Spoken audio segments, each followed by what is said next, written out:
Hello friends, hope you are doing well wherever you are right now. প্রশ্ন হচ্ছে খুব গুরুত্বপূর্ণ এবং দেশের ব্যাপার, সমাজের ব্যাপার, প্রত্যেকটি নাগরিকের ব্যাপার।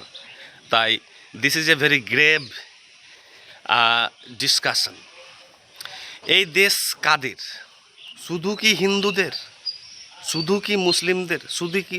শুধু কি বৌদ্ধদের বা কমিউনিস্টদের বা খ্রিশ্চানদের বা আস্তিক বা নাস্তিকদের? মোটেই নয়। এই দেশ সবার সমান এবং প্রত্যেকটা যারা স্টেক হোল্ডার আছেন এই দেশে তারা প্রত্যেকের অবদান খুবই গুরুত্বপূর্ণ। অর্থাৎ হিন্দু, মুসলিম, খ্রিশ্চান, বৌদ্ধ, শিখ, জৈন, আস্তিক, নাস্তিক, কমিউনিস্ট থেকে শুরু করে চারবাক থেকে শুরু করে যে কোনো মতাদর্শের লোক যারা বসবাস করেন ভারতবর্ষে নাগরিক হিসাবে, তারা প্রত্যেকে সমানভাবে এখানে আমাদের অর্থনীতিতে, শিল্পতে, কালচারে, ল্যাঙ্গুয়েজে, শিক্ষাক্ষেত্রে সমানভাবে গুরুত্ব তারা কন্ট্রিবিউশন দিয়েছেন, অবদান। প্রাচীনকাল থেকে যদি এখন পর্যন্ত আমরা ইতিহাস পর্যালোচনা করি তাহলে দেখতে পাবো যে এই দেশ কিন্তু it is a land of migration. অর্থাৎ এই দেশে প্রাচীন যুগ থেকে, আপনি আর্য বলুন, আমরা যে বলছি হিন্দু, তাদেরও যদি পূর্বপুরুষ দেখি তাহলে দেখতে পাবো যে সবই কিন্তু মাইগ্রেট করে এই দেশে যুগে যুগে নানান জাতি, ভাষার, ধর্মের, মতবাদের লোকেরা এই দেশে এসে সেটেল হয়েছেন। তাই this is a land of settlement, অর্থাৎ this is a land of migration. তাই হিন্দুদের যতটা অবদান আছে এই দেশের আধুনিক সংস্কারে, এই দেশের প্রগতিতে, এই দেশের উন্নয়নে ততটাই মুসলিমদের আছে। অর্থাৎ আমরা যদি সুলতানি যুগ এবং মুঘল যুগকে দেখি তাহলে দেখতে পাবো যে ভারতবর্ষের অর্থনীতি সেই সময় যে উচ্চতায় পৌঁছেছিল সেটা কিন্তু তার পূর্বে কখনো পৌঁছায়নি। তাই মুঘলদের, সুলতানিদের অবদান ভারতীয় অর্থনীতিতে, আর অর্থনীতি হচ্ছে মেন। আপনার কাছে টাকা নেই মানে কিছুই নেই, অর্থনীতি ছাড়া কিছু হয় না, কোনো উন্নয়ন হয় না। এবং সুলতানি এবং মুঘল যুগে ভারতবর্ষের যে বিদেশি যে বাণিজ্যিক যে কমার্শিয়াল নেটওয়ার্ক তৈরি হয়েছিল সেটা কিন্তু ব্যাপক, সেটা কিন্তু কখনো দেখা যায়নি। আজ যেটা আমরা গ্লোবাল নেটওয়ার্ক জিওপলিটিক্সে দেখছি যে বিদেশিদের সাথে গিয়ে আমরা বিভিন্ন চুক্তি করছি, কমার্শিয়াল পলিসি নির্ধারণ করছি, ইকোনমিক বা পলিটিক্যাল জগৎ তৈরি করছি, সেই জিনিসটা কিন্তু সুলতানি এবং মুঘল যুগে তারা করেছিলেন। এবং তারা ভারতবর্ষের আইডেন্টিটিকে, অর্থাৎ পরিচয়কে বিশ্বের বিশ্ব মঞ্চে কিন্তু তারা নিয়ে গিয়েছিলেন। তাই মুসলিমদের অবদান শিক্ষাক্ষেত্রে, অর্থনীতিতে, সংস্কৃতিতে, ল্যাঙ্গুয়েজে, লিটারেচারে, শিক্ষাক্ষেত্রে সমস্ত দিক দিয়ে কিন্তু ততটাই গুরুত্বপূর্ণ যতটা হিন্দুদের। তাই আমরা কখনো বলতে পারি না কেউ যে এটা হিন্দুদের শুধু একার দেশ। কারো সংখ্যা বেশি হলে সেটা তাদের দেশ হয় না। একটি উদাহরণ নিন, যেমন ধরুন একটি পরিবার তৈরি সাকসেসফুল হয় বা রানিং হয়, ফাংশনাল হয় শুধু একজন গার্জেনের জন্য নয়। সেখানে গৃহিণী থাকে, সন্তানরা থাকে, সন্তানদের ওয়াইফ, হাজব্যান্ড, আমাদের গ্র্যান্ডচিলড্রেন, সবাই নিয়ে কিন্তু একটি পরিবার তৈরি হয়। এবং সেই পরিবারকে প্রগতিশীল করার জন্য, সাকসেসফুল করার জন্য আমাদের পরিবারের প্রত্যেক মেম্বারের কিন্তু অবদান থাকে, কারো কম কারো বেশি কন্ট্রিবিউশন। তাই কোনো মেম্বারকে বাদ দিয়ে কিন্তু আমাদের জয়েন্ট ফ্যামিলি বা পরিবার হতে পারে না। তেমনই এখানে এবার কথা হচ্ছে, ইন্ডিয়া হচ্ছে এথনিক সিটির দিক দিয়ে ডাইভার্স, অর্থাৎ জাতির দিক দিয়ে কিন্তু বৈচিত্র্যময়, ভাষার দিক দিয়ে বৈচিত্র্যময়, ধর্মের দিক দিয়ে বৈচিত্র্যময়, সমস্ত মতবাদের দিক দিয়ে বৈচিত্র্যময় দেশ। এখানে নানান ভাষা, জাতি, ধর্মের লোকেরা থাকেন, যার জন্যই এটি একটি বিস্ময়কর দেশ যে এরকম একটি বহুত্ববাদী দেশ, এখানে এত রকমের ভ্যারাইটি মতবাদের লোক থাকা সত্ত্বেও এই দেশ এতটা সফল, আধুনিক এবং প্রগতিশীল এরকম একটি দেশ পৃথিবীর কোথাও খুঁজে পাওয়া যাবে না।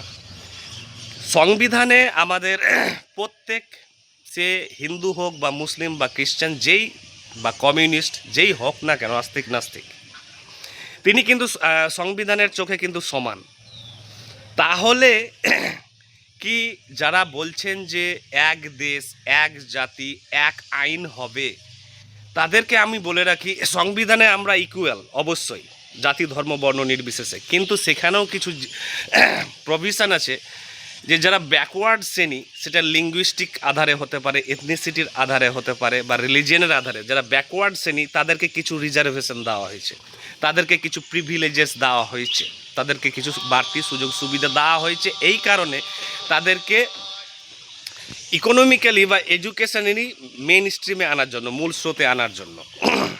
তাই এখানে মুসলিম বা হিন্দু বা যারা ট্রাইবাল আছে বা যারা অ্যানসিয়ান প্রাচীন উপজাতি আছে, তাদের বিশেষ বিশেষ কিন্তু সুযোগ সুবিধা থাকে তাদেরকে মূল স্রোতে আনার জন্য।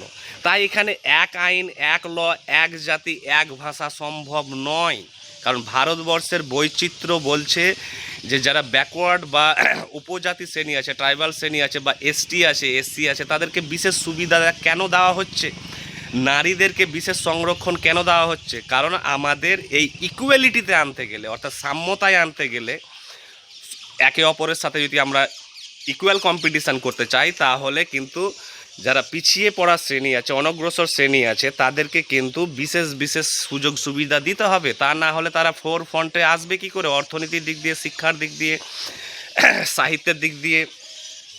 তাই এখানে এক জাতি এক ধর্ম এক ভাষার দেশ নয়, এগুলো চলে ওয়েস্টার্ন কান্ট্রিতে, অর্থাৎ আমেরিকা, রাশিয়া, জাপান, জার্মানে চলে। তাদের সাথে আমাদের দেশকে তুলনা করলে চলবে না, আমাদের দেশ সম্পূর্ণ ভিন্ন। আমাদের দেশের এই বৈচিত্র্যর বিরুদ্ধে অনেকে কাজ করছে। এখানে নানান ভাষা থাকবে, নানান জাতি থাকবে, নানান প্রিভিলেজেস থাকবে, নানান সুযোগ সুবিধা থাকবে। তাদেরকে একই জায়গাতে আনাটা হচ্ছে ভারতীয় যে বৈচিত্র্য আছে সেই সংস্কৃতির বিরুদ্ধে। এই বিরুদ্ধে যে সব ফোর্সগুলো কাজ করছে, শক্তিগুলো, অপশক্তিগুলো, সেইগুলোকে আমাদের কিন্তু এক্সপোজ করতে হবে পাবলিকলি। অর্থাৎ যারা বলছেন যে এক জাতি এক ভাষা এক দেশ, এটা হয় না। এটা হয় কোনো ইসলামিক দেশে হতে পারে, পাকিস্তানে হতে পারে, বা সৌদি আরবে হতে পারে, কিন্তু ভারতবর্ষ একটি বৈচিত্র্যময় দেশ সব দিক দিয়ে। সেখানে এক ল্যাঙ্গুয়েজ সম্ভব নয়, এখানে ভ্যারাইটি ল্যাঙ্গুয়েজ আছে, এখানে ভ্যারাইটি ল রিজার্ভেশন আছে, ভ্যারাইটি প্রিভিলেজেস আছে, ভ্যারাইটি জাতি আছে। সবাইকে মাথায় রেখে কনসিডার করে এই ভারতবর্ষের একটি উদার শক্তিশালী সংবিধান রচনা হয়েছে, এবং সেই সংবিধান অনুযায়ী প্রত্যেকের জায়গায় আছে। তাই এই দেশ সবার, এবং এটি একটি গণতান্ত্রিক এবং ধর্মনিরপেক্ষ দেশ, যেখানে সবাই তার নিজের নিজের মত অনুযায়ী তার ধর্ম পালন করতে পারবে, তার বাক স্বাধীনতা আছে, ফান্ডামেন্টাল রাইট আছে। তাই এই দেশ একটি বিউটিফুল দেশ। ধর্ম জাতি বর্ণের আধারে দেশে যে রাজনীতি হচ্ছে সেটা মোটেই কাম্য নয়। এই দেশেরকে যদি আমরা চাইনা বা আমেরিকার সঙ্গে প্রতিযোগিতায় নিয়ে যেতে চাই, তাহলে আমাদের শিক্ষার ওপরে জোর দিতে হবে, স্বাস্থ্য, ইন্ডাস্ট্রি এবং গরিবি দূরীকরণ, এবং আমাদের যে লিটারেচার, সায়েন্স, প্রযুক্তি, এগুলোর ওপরে জোর দিতে হবে। হিন্দু মুসলিমদের শত্রু কিন্তু ধর্ম নয়, হিন্দু মুসলিমদের সবার শত্রু হচ্ছে গরিবি, অভাব এবং অজ্ঞতা, অশিক্ষা। তাই আমাদের সমস্ত জাতি ধর্মের যত লিঙ্গের লোক আছে সবার এই 4-5টি শত্রু, কোনো জাতি বা ধর্ম শত্রু নয়। সেটি হচ্ছে আমাদের অশিক্ষা, অজ্ঞতা এবং আমাদের অভাব। এগুলো কিভাবে দূর হতে পারে যাতে সবাই ভালোভাবে দেশে বসবাস করতে পারে, শান্তিতে বাস করতে পারে, এবং সেই অনুযায়ী আমাদের দেশ শিক্ষা, অর্থনীতি, দর্শন, সাহিত্য, বিজ্ঞান, প্রযুক্তি, অর্থনীতি ইত্যাদির জগতে প্রতিযোগিতা করতে পারে আমেরিকা এবং চায়নার মতো সুপার পাওয়ারদের মতো। তাহলে আমরা প্রগতিশীল হতে পারবো। আর যদি জাতি ধর্ম বর্ণ নিয়ে রাজনীতি করি, তাহলে কোনো দিনই আমরা আধুনিক হতে পারবো না, কোনো দিনই আমরা শক্তিশালী হতে পারবো না, প্রগতিশীল হতে পারবো না। এই হচ্ছে ব্যাপার। Thank you.